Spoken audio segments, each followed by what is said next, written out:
Hey everybody, and welcome back to BK's Bullets, and we're gonna look at this DC Multiverse Azrael Batman armor from McFarlane Toys.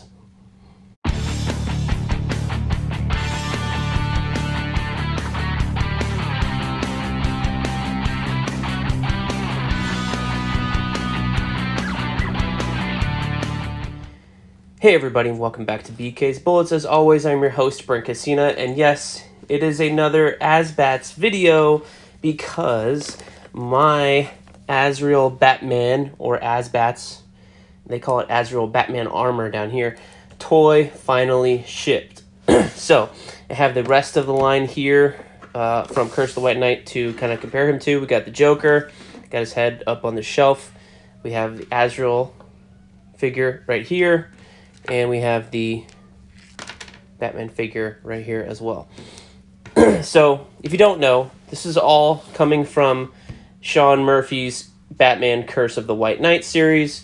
And this armor is based off of this armor. This is a DC Direct figure from years and years ago. And it appears here in this book, in this throwback to Mike Manley's art from Batman 500, where Azrael, late in the book, puts on the Azbats armor and continues to fight Batman. So we will set that aside and open him up. I've had an interesting journey with this figure. Of course, I absolutely wanted the top 3 figures as soon as I saw them, I think at like Toy Fair or something like that. And then it was announced that they were going to have an Azrael Batman figure. And I knew I had to have that guy as well. So I had this guy. I'll just turn the box here around for you. On pre-order for a couple of months here when it finally went up on pre-order. It seems like McFarlane Toys is sending out preview figures to all of the social media action figure toy influencers like way early, like before they're even on the shelves, months before they start shipping to stores and stuff like that. And it sucks because A, I'm not one of those guys, but B, you get these preview videos as soon as those guys get them. There's like, I don't know if there's an embargo date on them or anything. And, those videos pop up in your feed and you're going, oh, that's a cool figure. I want that. But for months and months and months, I was looking at videos of this figure and you couldn't even order him. So when he finally went up on pre-order, I pre-ordered him at Big Bad Toy Store. And for whatever reason, they did not get him in for a long time. So literally yesterday, October 26th, I was farting around on Amazon and saw that Amazon had this guy available to ship, Prime. So I canceled my Big Bad Toy Store order. Here's the trading card and the stand, which is nice. And ordered him from Amazon for the exact same price. Because the Big Bad Toy Store order said he was not going to ship until November 2020, and who knows if that meant the beginning of November or the end of November. This is a cover to one of the books in this series. It's in that hardcover. Makes a great bookmark. So, got the box out. Nice box. The only bad thing, I know he said, I don't know if he said this, I know his big Spawn Kickstarter figure is supposed to be made so that you can put him back in the packaging, but I'm not complaining about the toys, and this is certainly kind of a collector-friendly package if you don't open the stand or the other thing. So I guess you could take him out of here and put him back in the package after you posed him or played with him, did a shoot with him or whatever. But I think you could rip it up a little bit, so I don't know what they're trying to do. So this is his sword. It's the exact same sword that Azrael comes with up there, except no flames this time. So, but I got my scissors because I saw all these little rubber bands, stuff like that, tape. So, the thing I've noticed with these figures is I have them up on a shelf above my television with all the rest of my action figures. And from time to time, Azrael over here will, because I have them all on the stands, he will bend over because he's so top heavy. I'm imagining it's going to be the same thing with this guy. And he will fall down all the way to the ground about 5 feet. So it's going to get loud because we're going to take him out of the plastic here so we can look at him closely.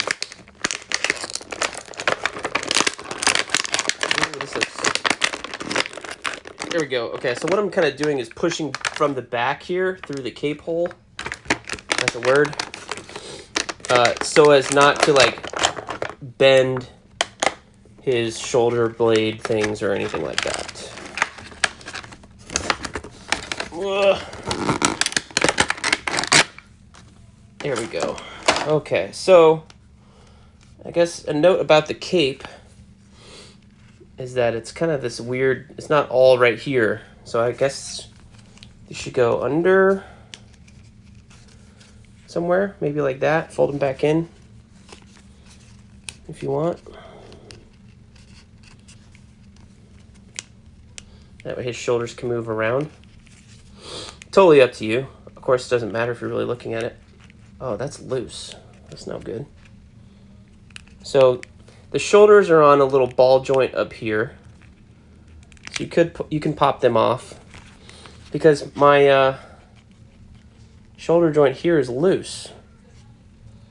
Why is that? This other one is pretty loose too, but I don't know. I don't know if that's a defect or what. The head is on.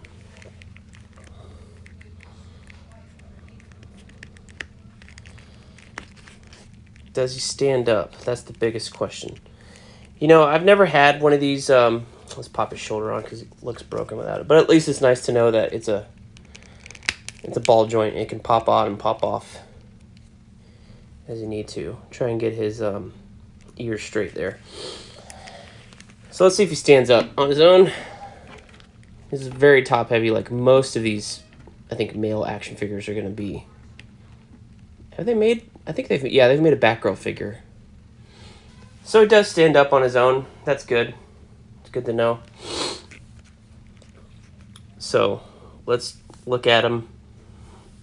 So I do have a couple complaints about this figure, mainly about the color. Like, he's clearly blue. Kind of a shade of blue-purple, you know? And then you get this guy, and he's like, I guess you would call it like a dark navy, but it's so dark it's almost black.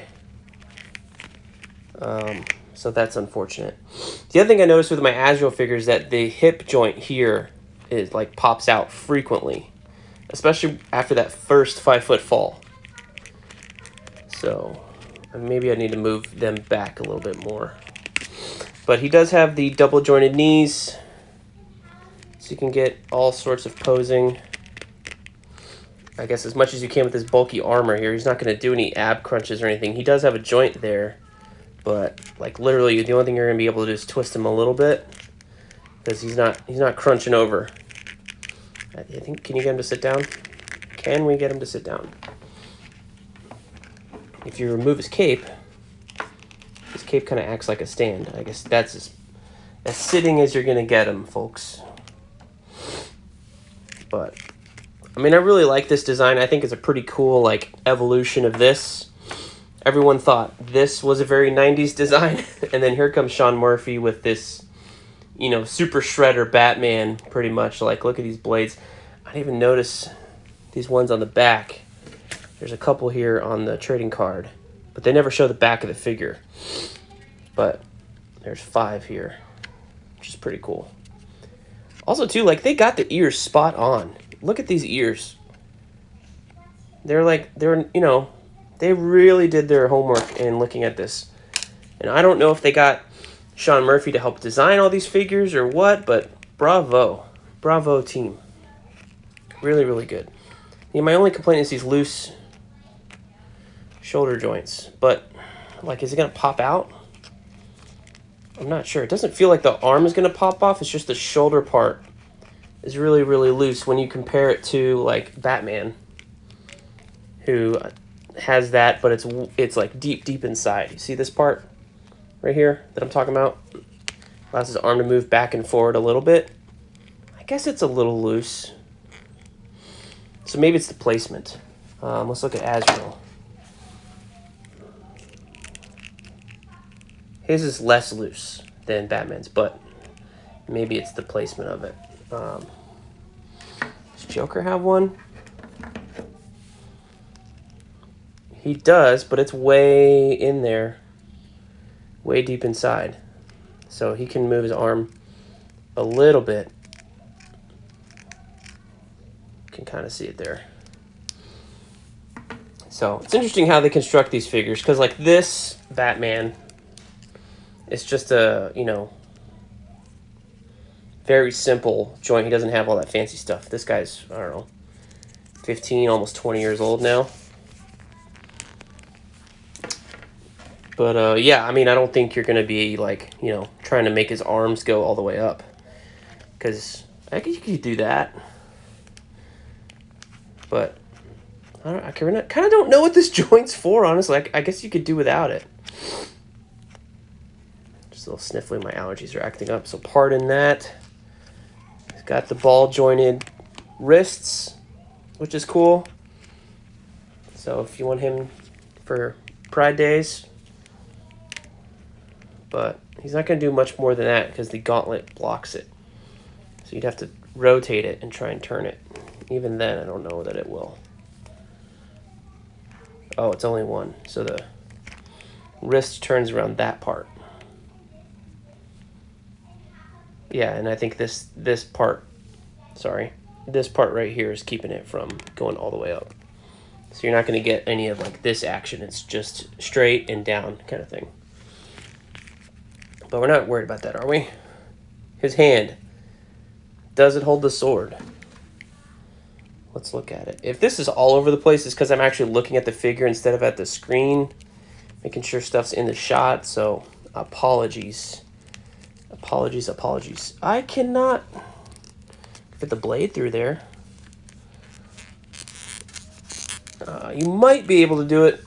I think you've really got to work it, but looking at this hole here and the pommel of the sword, that's not going to go, like, it goes in that part, but yeah, you really got to work it. See, I got it, but I had to stretch the fingers here to get it. But is there any other place to put his sword? Any place on the back? Nope. No sheath or anything. I mean, I guess you could take it out and just kind of shove it down the back here. No? Maybe not. Yeah, you could shove it down here. So that works, sort of. Very interesting figure. I would not have, I mean, he has a sword in the book. I think is why he comes with it. But when you end up, if you do this, you're going to end up, you know, bending the sword just like I did there. So if you care about that sort of thing, I think just set it aside or put it in his hands. But I think over time, you're going to stretch out these fingers from what they originally come as. So it's up to you what you want to do with it, honestly. So, I don't know. So differences in design. I think this design is pretty spot on. I mean, it's 100% what is in the comic book from Curse of the White Knight. But if you want to look at the differences of design from Sean Murphy to Joe Quesada, Mike Manley, and Graham Nolan, who did all the great Night Quest work that we're going to be highlighting when I do the Night Quest Volume 2 review here in a couple days. I mean, this is a much more simple version to draw. I can't imagine Sean Murphy drawing all this stuff. I mean, to the figure, he's got everything. They have everything down, except, they don't have the side parts here on the figure. So I guess they must have gotten in the way or something. But you can have them. You can certainly have them. I mean, this older figure doesn't have everything. He does not have the side gauntlets here, or the leg gauntlets, or I forget what you call them, the side spikes. He doesn't have them. He should. He does in the artwork. The Mattel figure from Night's End, or the Night Quest Batman from Detective, I think it's like 675, 475, something like that, has all those spikes. Some of them are in the wrong direction. That's one of my favorite figures of all time as well. But this guy's pretty cool. They got the two spikes here. Can you see that? Yep, there's two metal spikes there holding the sword. So, yeah, I think you'd be able to get this guy to pose. I don't know if you'd be able to get him to bend over quite like that in the figure, in the picture, because his leg only goes as high as that belt, you know. So these double jointed knees, really clicky. So let's see if we could get him in that. I don't think you're gonna get him to bend over in that type of pose, unless you kind of really angle it. But even then,